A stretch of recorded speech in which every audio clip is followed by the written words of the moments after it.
Communist தோழர் நீதா பாண்டியன் அவர்களை கண்டன உரையாற்ற வேண்டும். அனைத்து இந்திய கரப்பான்பூச்சி ஜனதா கட்சியும் நீட் எதிர்ப்பு மக்கள் கூட்டமைப்பும் சேர்ந்து நடத்துகின்ற இந்த ஆர்ப்பாட்டம்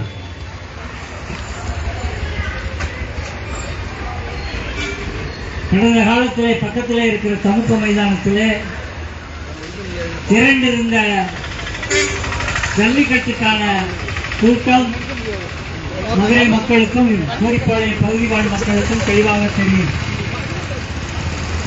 அது போன்றது ஒரு போராட்டம் டெல்லியிலே நடந்து கொண்டிருக்கிறது. அலை அலையாக இளைஞர்கள் வருகிறார்கள், அலை அலையாக மக்கள் வருகிறார்கள். 20ஆம் தேதி 20 நாட்கள் போராட்டத்திற்கு பிறகு 20ஆம் தேதி நாடாளுமன்றத்தை நோக்கி பேரணி செல்ல முயன்ற மாணவர்களை, இளைஞர்களை காவல்துறை வெளிப்பிடித்து தாக்குகிற அந்த காட்சிகளை நாம் தொலைக்காட்சிகளிலும் தொடர்ந்து வருகிற வீடியோக்களிலும் பார்த்திருக்கிறோம். காட்டு மிராண்டித்தனமான தாக்குதல், லத்தைகளுடைய உச்சியிலே ஆணியை சொருகி காயப்படுத்துகிற தாக்குதலை டெல்லி காவல்துறை செய்திருக்கிறது, துணை ராணுவப்படை செய்திருக்கிறது. அது மட்டுமல்ல, ராணுவத்துக்கும் இடையே நடக்கிற யுத்தத்திலே பயன்படுத்துகிற பெல்லட் குண்டுகள் அங்கிருக்கிற மாணவர்களுடைய மூஞ்சிகளிலே புள்ளி புள்ளியாக உள்ளே பாய்ந்திருக்கிறது, வயிற்றிலே பாய்ந்திருக்கிறது.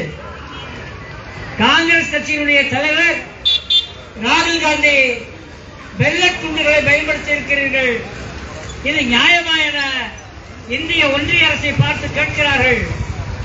மாணவர்களை துளைத்தால் உடலுக்குள்ளே செல்லக்கூடிய எதிரி நாடுகளோடு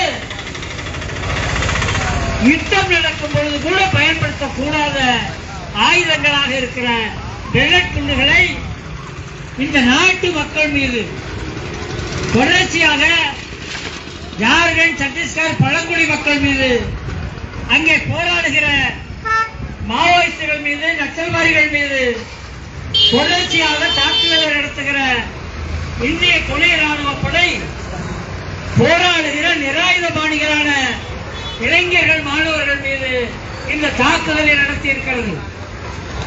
கேட்பதற்கு இந்திய ஒன்றிய அரசு சொல்லுகிறது, மோடி சொல்லுகிறார் பெல்லட் குண்டுகளை நாங்கள் பயன்படுத்தவில்லை என பொய் சொல்லுகிறார்கள். அமித்ஷா பொய் சொல்லுகிறார், மோடி பொய் சொல்லுகிறார். அப்பாவி இளைஞர்கள், மாணவர்கள் மீது பெல்லட் குண்டுகளை பயன்படுத்தி இருக்கிறார்கள். இன்னும் நாளை எதை பயன்படுத்துவார்கள்? ட்ரோன்களை பயன்படுத்துவார்கள். ட்ரோன்களில் இருந்து தாக்குதல் நடத்துகிற சொந்த மக்கள் மீது ஜார்க்கண்ட், சத்தீஸ்கரில் என்ன செய்கிறார்களோ, தண்டகாரண்யாவில் என்ன செய்கிறார்களோ அதே செயலை இந்தியாவுடைய தலைநகரம் டெல்லியிலே ஆயிரக்கணக்காக குவிந்திருக்கிற மாணவர்கள், இளைஞர்கள் மீது இந்த தாக்குதலை நடத்துகிறார்கள். இங்க இருக்கிற காவல்துறை யோசித்து பார்க்க வேண்டும். இது உங்கள் வீட்டு பிள்ளைகளுக்கும் தான் இந்த போராட்டம். மதுரையிலே ரிசர்வ் ரயிலே ஒரு காவல்துறை அதிகாரியினுடைய மகள் நீட் தேர்விலே வெற்றி பெற முடியாது என அஞ்சி தற்கொலை செய்து கொண்டார். ஏதோ எங்கள் வீட்டு பிள்ளை, விவசாய வீட்டு பிள்ளை அனிதா, உழைப்பாளி வீட்டு பிள்ளை, இவர்கள் மட்டும் சாகவில்லை, காவல்துறை அதிகாரியினுடைய பிள்ளையும் இந்த நீட் பழிவாங்கி இருக்கிறது. இந்த போராட்டம் தமிழ்நாட்டு மக்கள், காவல்துறைகளை பணியாற்றுகிற உங்களுக்கும் சேர்ந்த போராட்டம் தான். ஆனால் ஒரு போராட்டம் நடந்தால் கைது செய்கிறோம், வண்டிகளை ஏறுங்கள் என சொல்வதற்கு பதிலாக காட்டு மிராண்டித்தனமாக நேற்று மையப்படை எங்களுடைய போராட்ட குழுவில் இருந்த பெண்களை, செல்வத்தை, சந்திரனை மிருகத்தனமாக அணுகுகிற போக்கு மதுரை மாநகர் காவல்துறையிடம் இருக்கிறது. மிக கடுமையாக எச்சரிக்கிறோம். இது தவறான போக்கு. உங்களுடைய போக்கு இப்படி திரும்புமையானால் 20 நாட்களுக்கு மேலே போராடுவதற்கு காவிப்படை போராடி கொண்டிருக்கிறார்கள். மதுரையிலே அப்படி நாங்கள் போராட முயற்சித்தால் காவல்துறையினுடைய அணுகுமுறை மோசமாக இருக்கிறது. எங்களை பொறுத்தளவு நீட் எதிர்ப்பு மக்கள் கூட்டமைப்பு, கரப்பான்பூச்சி ஜனதா கட்சியும் இந்த ஆர்ப்பாட்டத்தை ஏற்பாடு செய்திருக்கிறது என்றால் இது மக்கள் நலனுக்காக, தமிழ்நாட்டு நலனுக்காக. கல்வி மாநிலம்தான் தீர்மானிக்க வேண்டும். நான் தமிழ்நாட்டை மட்டும் சொல்லவில்லை, கேரளாவிலே கல்வியை கேரள அரசுதான் தீர்மானிக்க வேண்டும். கர்நாடகாவிலே கல்வியை கர்நாடக அரசுதான் தீர்மானிக்க வேண்டும். எந்த அடிப்படையும் இல்லாமல் இந்திய ஒன்றிய அரசு தேசிய கல்விக் கொள்கை, நீட் தேர்வு, இன்னும் பல்வேறு தேர்வுகளை வைத்து கழித்து கட்டுகிற மாணவர்களை கழிக்கிற பல கல்வி பயின்று வருகிற மாணவன் மருத்துவக் கல்லூரிக்கு போகும் பொழுது நீட் தேர்வு, இது லட்சக்கணக்கான ரூபாயை செலவழிக்கிற பயிற்சி மைய கொள்ளையாக இருக்கிறது. புரிந்து கொள்ள வேண்டும். சில லட்சங்களை செலவழித்தால்தான் பயிற்சி மையங்களில் நீட் தேர்விலே வெற்றி பெற முடியும். ஒரு தேர்விலே வெற்றி பெறலாம் என்றால் கேள்வித்தாள் லீக் ஆகிறது. கேள்வித்தாள் வட மாநிலங்களில் இணைக்காய் கொண்டே இருக்கிறது. இரண்டாவது தேர்வு வைக்கிறார். இரண்டாவது தேர்வு வைக்கும் பொழுது அந்த கேள்வியில தவறான கேள்வியை கேட்கிறான். தவறான கேள்விக்கு நாங்கள் கூடுதல் மார்க்கை போடுகிறோம் என்று சொல்லுகிறார். ஆக நிர்வாக குளறுபடி, ஒழுங்காக நீட் தேர்வை நடத்த முடியவில்லை. தமிழ்நாட்டை பொறுத்தவரை நீட்டே வேண்டாம். நீட் தேர்வே மோசமானது. நீட் தேர்வே அபாயகரமானது. தமிழ்நாட்டு ஏழை எளிய மக்களை, ஏழை எளிய மாணவர்களை, கிராமப்புற மாணவர்கள் வெற்றி பெற முடியாது, மருத்துவக் கல்லூரிக்கு வர முடியாது. ஏனென்றால் பயிற்சி மையங்கள் தான் தீர்மானிக்கிறது. பயிற்சி மையங்களுக்காகத்தான் கேள்வித்தாள் லீக் ஆகிறது. எங்களை பொறுத்தளவு நீட் தேர்வு தமிழ்நாட்டிற்கு வேண்டாம். இந்தியா முழுவதும் நீட் தேர்வு ரத்து செய்யப்பட வேண்டும். டெல்லியிலே நடக்கிற போராட்டம் நீட் குளறுபடிகளுக்கு எதிரான போராட்டம். நீட் இணைய வழியிலே சொன்னதனுடைய விளைவு இன்றைக்கு நாடு முழுவதும் லட்சக்கணக்கான இளைஞர்கள் அதில் இணைந்திருக்கிறார்கள். பல மாநிலங்களில் இணைந்திருக்கிறார்கள். அப்படி இணைந்தவர் தான் ஏற்கனவே பிஎஸ்பி கட்சிகளை இயங்கிய, திராவிட பகுஜன் கட்சிகளை இயங்கிய அருமை தோழர் மணிவாசகம் மதுரை மாவட்ட ஒருங்கிணைப்பாளராக இயங்கிக் கொண்டிருக்கிறார். கரப்பான்பூச்சி ஜனதா கட்சி இன்றைக்கு இளைஞர்களை ஈர்த்திருக்கிறது. வட மாநிலங்களில் இளைஞர்கள் சாரி சாரியாக போகிறார்கள். தமிழ்நாட்டில் இளைஞர்கள் சாரி சாரியாக விஜயிடம் போகிறார்கள். வடநாடு மோசமானது, தமிழ்நாடு தான் அறிவானது என சொன்னோம். வடநாட்டிலே போராட்ட களத்துக்கு வருகிறார். தமிழ்நாட்டிலே திரைப்பட கொள்கையை நோக்கி முதலமைச்சர் அழைக்கிறார், அமைச்சர்கள் அழைத்துக் கொண்டிருக்கிறார்கள். இதுதான் இன்றைக்கு நிலைமை. வடநாட்டில் நடக்கிற போராட்டம் இன்றைக்கு முதல் கட்ட போராட்டம். புரட்சிக்கு குறைவாக எதையும் ஏற்றுக்கொள்ளாதவர்கள் இந்த போராட்டத்தை ஏற்றுக்கொள்வதில்லை. நீட் வேண்டாம் என்பது நம்முடைய நீண்ட கால இலக்கு. அதனுடைய முதல் கட்டமாக நீட் குளறுபடிகளுக்கு எதிரான இளைஞர்களுடைய இந்த போராட்டம் நீட் வேண்டாம் என்கிற போராட்டத்தை தொடுவதாக இது வளர வேண்டும், வளரும். நம்மை பொறுத்தளவு நீட் வேண்டாம், கல்வி மாநில பட்டியலுக்கு கொண்டு வர வேண்டும்.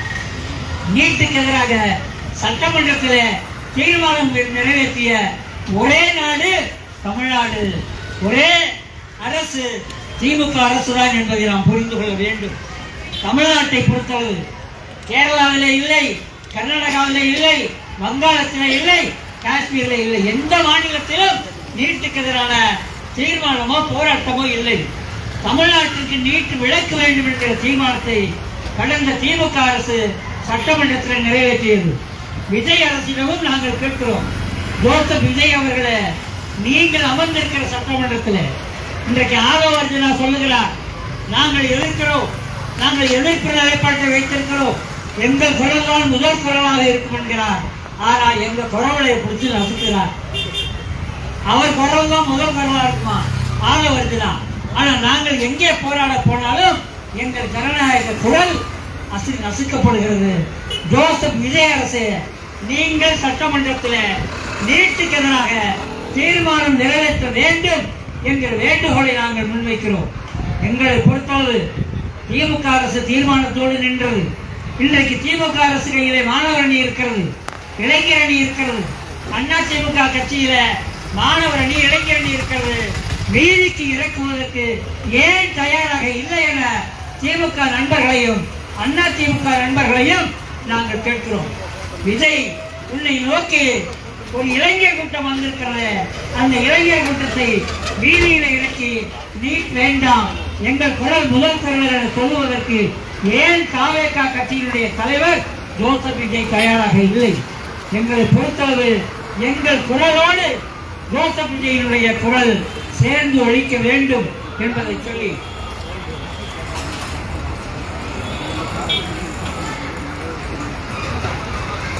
அழுத்தமாக இந்த விஷயத்தை பதிவு செய்து கம்யூனிஸ்ட் கட்சிகள் நேற்று மார்க்சிஸ்ட் கம்யூனிஸ்ட் கட்சியினுடைய மாணவர் இயக்கத்தினுடைய அழைப்பின் பேரிலே தமிழ்நாடு கல்வி அளவில் ஒரு கலை போராட்டம், கலை கருத்து போராட்டம் தமிழ்நாடு முழுக்க நடந்தது. அது மதுரை பெத்தானியாபுரத்தில் நடந்தது. நீட் வேண்டாம், தமிழ்நாட்டினுடைய குரல் நீட் வேண்டாம், கல்வி மாநில பட்டியலுக்கு வர வேண்டும் என்பதை மிக அழுத்தமாக சொல்லி டெல்லியிலே இருக்கிற அந்த இளைஞர்கள் மாணவர்கள் மீது துப்பாக்கி நடத்திய கயவர்கள், காவல்துறை கயவர்கள், துணைப்படை ராணுவ கயவர்கள் மீது நடவடிக்கை எடுக்க வேண்டும், அது விசாரணை வைக்க வேண்டும். அப்பாவி இளைஞர்கள் மீது வெள்ளக்குண்டுகளை பயன்படுத்திய அந்த வன்முறையாளர்கள் RSS பெயரிலே, அங்கே காவல்துறை பெயரிலே பெயரிடப்படாத RSS குண்டர்கள் இறங்கி இருக்கிறார்கள் என்பதை எச்சரிக்கையாக சொல்லி இந்த பகுதியைச் சேர்ந்த மக்கள், இஸ்லாமிய அமைப்புகள், இடதுசாரி அமைப்புகள், ஜனநாயக அமைப்புகள் இந்த போராட்ட களத்திற்கு வீதிக்கு வர வேண்டும் என்பதை சொல்லி வாய்ப்பளித்ததற்கு நன்றி கூறி விடைபெறுகிறேன். நன்றி, வணக்கம் தோழர்கள். அடுத்ததாக